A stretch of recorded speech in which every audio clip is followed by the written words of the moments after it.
Hello students, DElEd द्वितीय semester में कुछ जीवन के प्रक्रियाएं दी हुई हैं।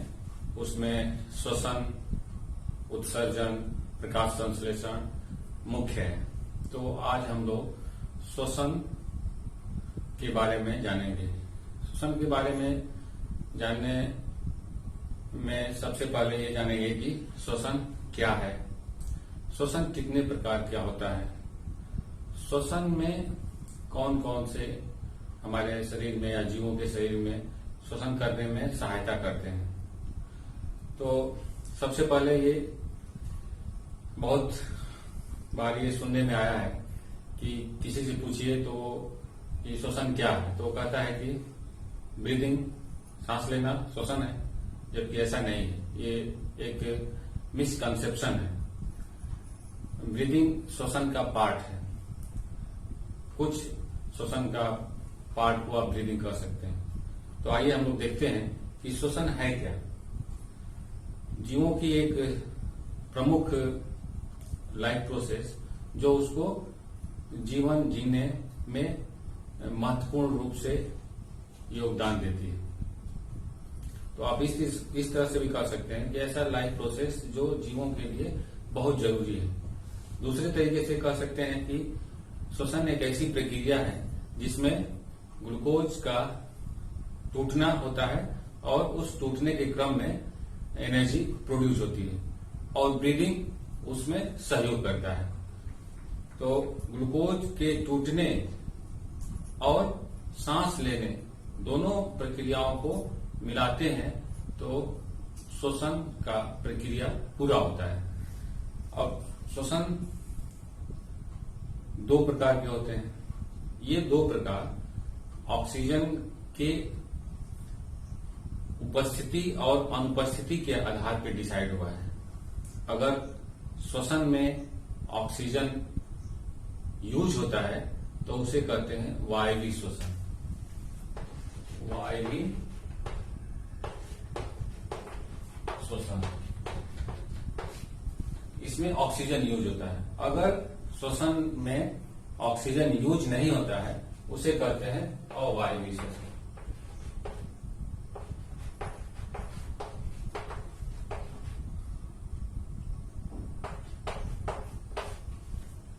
तो ऑक्सीजन यूज और नॉट यूज के बेस पे दो प्रकार के श्वसन हैं।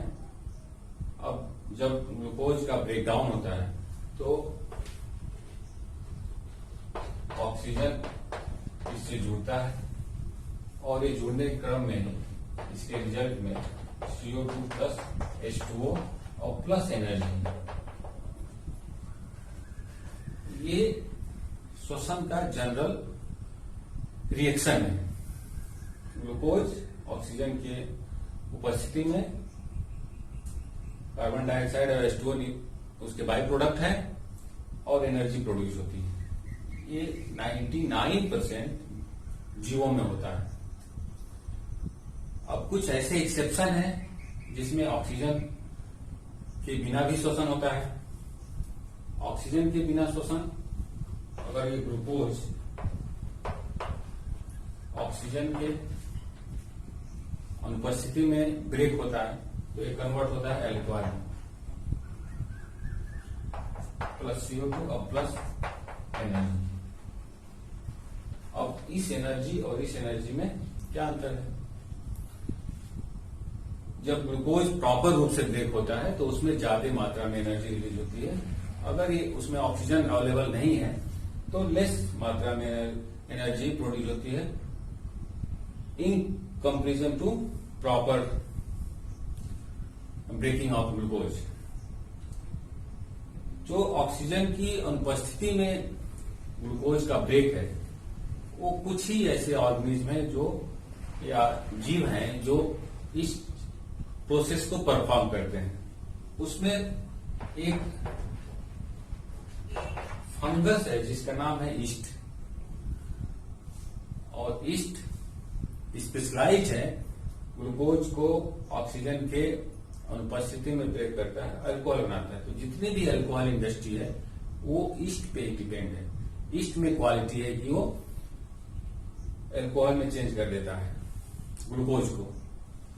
कुछ बैक्टीरिया भी हैं जो ऑक्सीजन के अनुपस्थिति में श्वसन करते हैं या ग्लूकोज को ब्रेक करते हैं। ये तो दो प्रोसेस हो गया। अब जीवों के मसल्स में जब ऑक्सीजन की सप्लाई प्रॉपर रूप से नहीं होती है, उस वक्त भी मसल सेल ऑक्सीजन के अनुपस्थिति में ब्रेक करती है ग्लूकोज को, और वो ग्लूकोज को ब्रेक करती है लैक्टिक एसिड।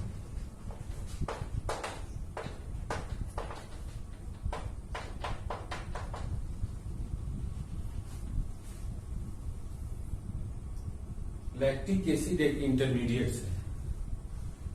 जितने भी मसल्स हैं हमारे शरीर में भी और दूसरे जंतुओं के शरीर में, तो ऑक्सीजन अवेलेबल नहीं है तो वो लैक्टिक एसिड में चेंज हो गया।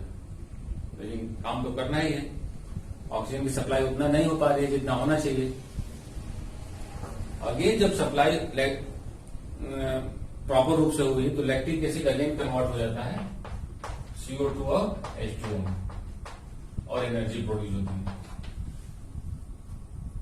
पूरे लिविंग वर्ल्ड में ये तीन ही एनर्जी गिविंग रिएक्शंस हैं, दो ऑक्सीजन के अनुपस्थिति में और एक ऑक्सीजन के उपस्थिति में। तो ये हो गया श्वसन के प्रकार। अब हम देखते हैं कि श्वसन में कौन कौन ऑर्गन हेल्प करते हैं। जितने भी बड़े बड़े जीव हैं उसमें एक स्पॉन्जी ऑर्गन है जिसका नाम है, ऐसे है, इसका नाम है लंग्स, जो अपर पार्ट में जीव के अवेलेबल है। लंग्स में एक ट्यूब है, ये ट्यूब इधर जाके और डिवाइड हो जाती है और लास्ट में एक बैलून बनाती है। बैलून को बोलते हैं एल्वोलाई।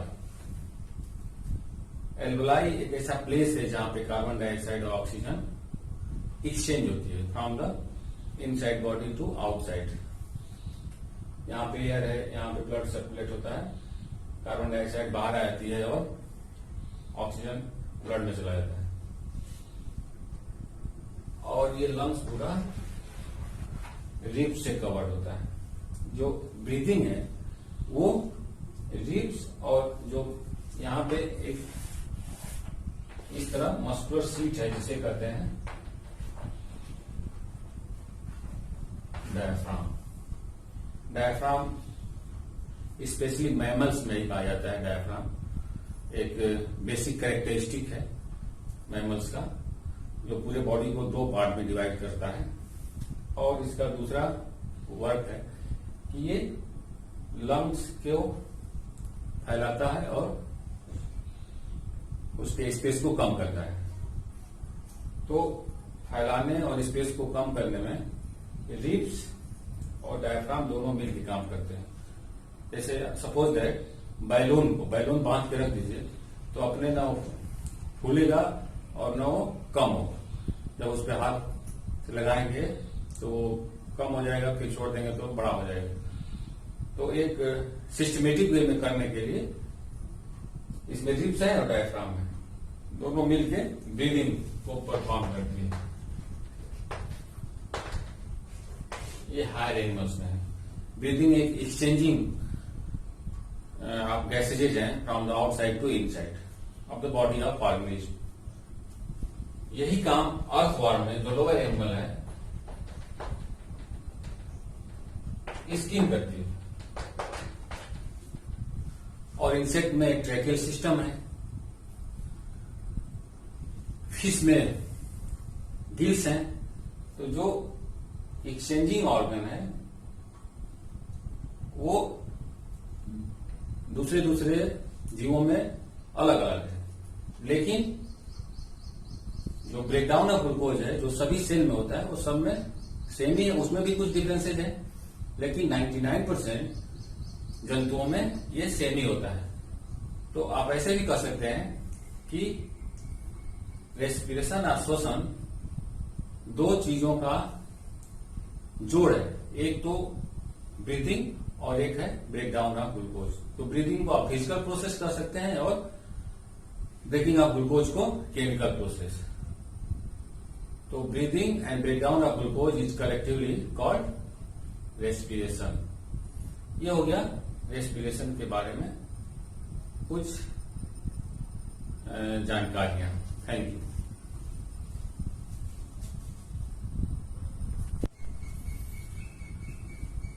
हेलो स्टूडेंट्स, डीएलएड के दूसरे सेमेस्टर में एक और लाइफ प्रोसेस है, इसका नाम है उत्सर्जन या एक्सक्रीशन।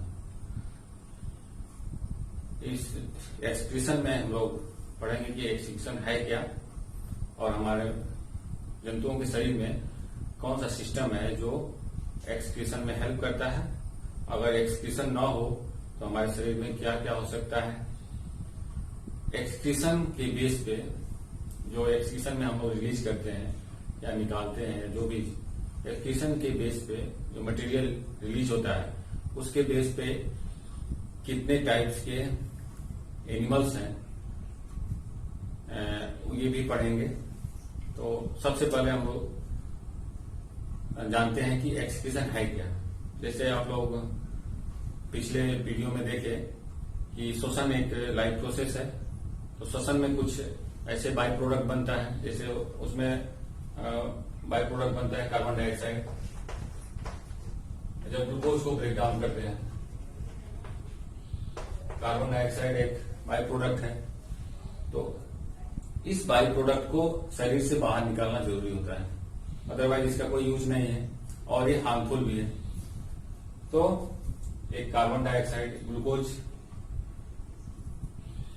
जो कार्बन हाइड्रोजन ऑक्सीजन से बना हुआ है, लेकिन प्रोटीन जो नाइट्रोजनस सब्सटेंस है उसमें नाइट्रोजन है। अगर ग्लूकोज से एनर्जी लेते हैं, अगर किसी प्रक्रिया में प्रोटीन इन्वॉल्व है तो उसका बाय प्रोडक्ट है NH3 अमोनिया। प्रोटीन के बाय प्रोडक्ट बहुत सारी क्रियाएं जंतुओं के शरीर में होती है जो जिसमें प्रोटीन या एमिनो एसिड्स की जरूरत होती है। तो अगर वो किसी भी रिएक्शन में इन्वॉल्व है तो उसका बाय प्रोडक्ट अमोनिया प्रोड्यूस होता है। अमोनिया एक टॉक्सिक गैस है, इसको जंतुओं के शरीर से निकालना या दूसरे फॉर्म में चेंज करना बहुत जरूरी होता है। तो बहुत सारे प्रोसेसेस हैं हमारे शरीर में जो कंटिन्यूअसली चलते रहते हैं। उस चलने के क्रम में कुछ ऐसे उत्पाद बनते हैं जिनको शरीर से बाहर निकालना जरूरी होता है। तो और जो हार्मफुल भी होते हैं, अगर वो ज्यादा देर तक शरीर में रुक जाए तो शरीर में कुछ प्रॉब्लम हो सकती है। तो इस तरह हार्मफुल प्रोडक्ट को शरीर से बाहर निकालने की क्रिया को उत्सर्जन कहते हैं। अब कार्बन डाइऑक्साइड वाटर में घुलनशील है तो इजिली वो लंग्स के थ्रू बाहर निकल जाती है, लेकिन अमोनिया वाटर में घुलनशील है, लेकिन एक कार्बन डाइऑक्साइड वाटर कम वाटर में ज्यादा कार्बन डाइऑक्साइड घुल जाती है, लेकिन अमोनिया को ज्यादा वाटर रिलीज वाटर से ज्यादा वाटर चाहिए। अमोनिया को शरीर से बाहर निकालना इतना आसान नहीं है। तो ये सब हार्मफुल प्रोडक्ट है। तो एक्सक्रीशन को कभी कभी ऐसे भी कहते हैं कि नाइट्रोजनस प्रोडक्ट, क्योंकि इसमें अमोनिया में नाइट्रोजन है, नाइट्रोजनस प्रोडक्ट को शरीर से बाहर निकालने की क्रिया को बोलते हैं उत्सर्जन। अब नाइट्रोजनस प्रोडक्ट जैसे प्राइमरी प्रोटीन का डाइजेशन है, प्रोटीन का जो किसी भी प्रक्रिया में यूज होता है तो वो अमोनिया ही बनती है। तो जिस फॉर्म में ये रिलीज होती है, अगर अमोनिया के फॉर्म में कोई एनिमल इसको रिलीज करता है शरीर से बाहर निकालता है, तो उस ग्रुप ऑफ एनिमल्स को बोलते हैं एमिनोफिलिक।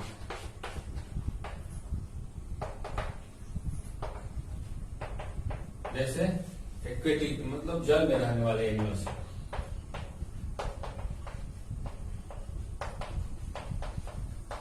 उसमें कुछ फिशेज भी हैं। कुछ फिशेज कुछ यूरिया भी रिलीज करती हैं। अब ये अमोनिया एक टॉक्सिक है। अगर इसको लेस टॉक्सिक बनाया जाए शरीर में, तो ये यूरिक एसिड और यूरिया में चेंज हो जाती है। अब जैसे एनिमल्स हैं उस टाइप का उसका चेंजिंग प्रोसेस है। अगर उस किसी एनिमल्स के आसपास बहुत कम मात्रा में वाटर है, तो वो उसको यूरिक एसिड में चेंज कर देता है। और कभी यूरिक एसिड की विशेषता होती है कि उसको शरीर में ज्यादा समय तक रोक सकते हैं। अगर वाटर की अवेलेबिलिटी नॉर्मल है तो यूरिया में चेंज कर देता है। शरीर में कुछ ऐसे ऑर्गन हैं जो इस चेंज को परफॉर्म करते हैं। जैसे ह्यूमन में अमोनिया से यूरिया चेंज करने के लिए लीवर रिस्पॉन्सिबल है। एक साइकिल चलती है जिसमें अमोनिया से यूरिया में बदल जाता है।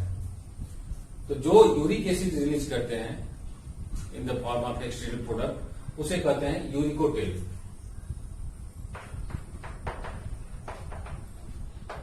जैसे रेप्टाइल्स हैं और बर्ड्स हैं, कुछ इंसेक्ट भी हैं। और जो यूरिया रिलीज करते हैं उसे कहते हैं यूरिकोटेलिक। जैसे ह्यूमन टाइप के जितने भी एनिमल। तो ये जो बाई प्रोडक्ट को रिलीज करने के बेस पे पूरे ग्रुप ऑफ जीवों को 3 भागों में डिवाइड किया गया है, एमिनोटेलिक, यूरिकोटेलिक और यूरियोटेलिक। जो अमोनिया रिलीज करते हैं डायरेक्टली, जिसमें ज्यादा उसके सराउंडिंग में वाटर है, तो वो उसको अमोनोटेलिक बोलते हैं। जो इसके बहुत कम वाटर है उसे यूरिकोटेलिक, और इसमें थोड़ा वाटर सामान्य है उसको कहते हैं यूरियोटेलिक। अब हमारे शरीर में, ह्यूमन के शरीर में एक सिस्टम है जो इस सभी शरीर से नाइट्रोजनस प्रोडक्ट को निकालने में हेल्प करता है, उसे कहते हैं एक्सक्रीटरी सिस्टम। और एक्सक्रीटरी सिस्टम में हम लोगों के पास एक पेयर ऑफ किडनी है।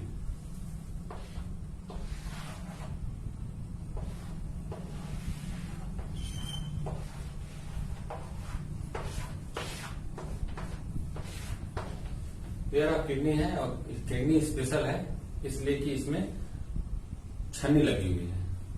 और वो छन्नी उसी तरह है जैसे हम लोग चाय छानते हैं। चाय में कुछ पार्ट ऊपर रह जाता है और कुछ पार्ट नीचे चला जाता है। उसी तरह एक किडनी में अप्रॉक्स 10 लाख से 11 लाख छन्नी लगी हुई है।